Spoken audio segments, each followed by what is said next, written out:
Je me présente, je m'appelle Michel, j'ai 22 ans, je vis actuellement en Allemagne pour mes études. Je suis en deuxième année de master EMRAD en ingénierie des ressources, donc des mines et du recyclage.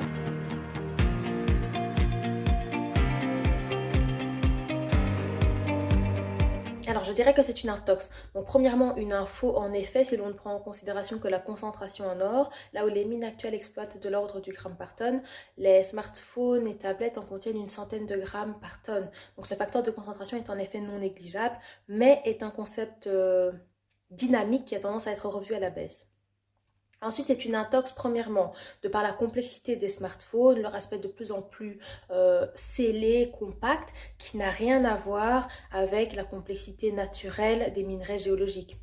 Au-delà de l'or, il y a une soixantaine d'éléments du célèbre tableau périodique de Mendeleïev que nous connaissons tous très bien, qui se retrouvent dans les smartphones et dont seule une poignée est récupérée à l'heure actuelle, donc quelques métaux des cartes mères, de la batterie, du boîtier ainsi qu'une fraction du plastique. Donc contrairement aux mines, la majorité des éléments en nombre est perdue. C'est également le cas des métaux technologiques qui sont présents en traces, comme l'indium et le germanium par exemple. Mais cela n'invalide pas du tout le procédé de recyclage. Ensuite, pour être exploitable, un gisement doit non seulement avoir une teneur minimale, mais également un tonnage minimal qui a un volume qui doit être un volume suffisant pour que le gisement et donc la mine puissent être rentables. Dans le cas des smartphones, un gisement exclusivement composé de smartphones devrait compter de l'ordre du milliard de smartphones par an pour être comparable à une mine d'or moyenne actuelle.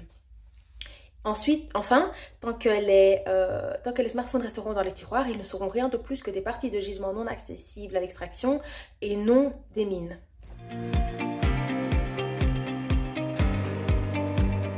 Bien que l'industrie minière soit soumise à des réglementations environnementales et de transparence de plus en plus strictes, son impact écologique n'est pas neutre. On le voit notamment avec le rejet de roches stériles et de reflux de traitement. Sur le plan social et éthique, certains métaux comme le cobalt et le tantal, pour ne citer que ceux-là, sont tristement célèbres pour être entachés de problématiques de conflits armés notamment ou de travail d'enfants dans leur pays d'extraction majoritaire. Donc ici, je fais référence à la République démocratique du Congo. Ayant abordé ce sujet, il faut tout de même noter l'instauration progressive de systèmes de traçabilité. La Terre est un volume fini dont les ressources sont par conséquent limitées. Lorsque des alternatives existent pour diminuer la pression que nous exerçons sur ces ressources, elles doivent être prises en compte. Et le recyclage en fait partie.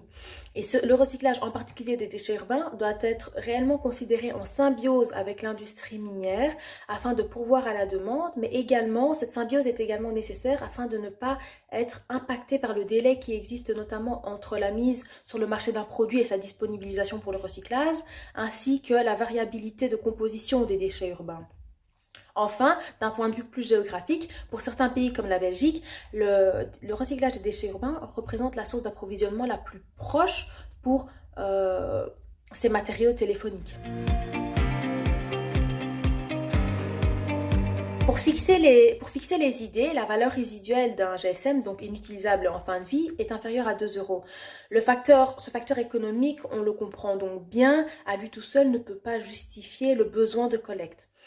Si tu jettes ton GSM à la poubelle avec tes ordures ménagères, chose que je suis sûre que tu ne fais pas, il a de fortes chances d'être incinéré ou enfoui.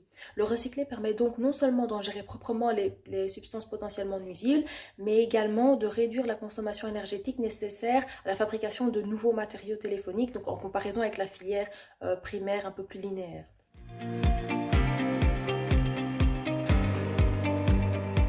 C'est parce que la collecte représente en fait le talon d'Achille de la filière.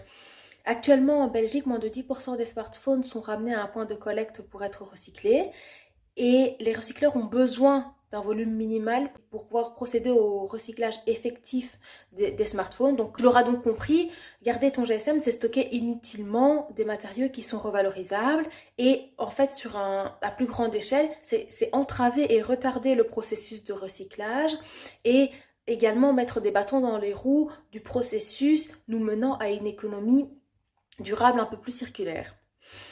Alors, tu connais peut-être déjà cette pyramide des 5 R, donc du plus grand au plus petit impact que tu peux avoir. Quand refuser le produit n'est pas une option, tu peux réduire ta consommation en rallongeant la durée de vie de ton GSM, donc sans nécessairement acheter le dernier modèle dès sa sortie. Ensuite, tu peux réutiliser un GSM encore en état, notamment par exemple via la seconde main. Autant que possible, tu peux réparer là où les pièces défaillantes. Et lors d'une mort complète, ramène ton téléphone à des professionnels pour qu'ils puissent revaloriser cette pépite urbaine.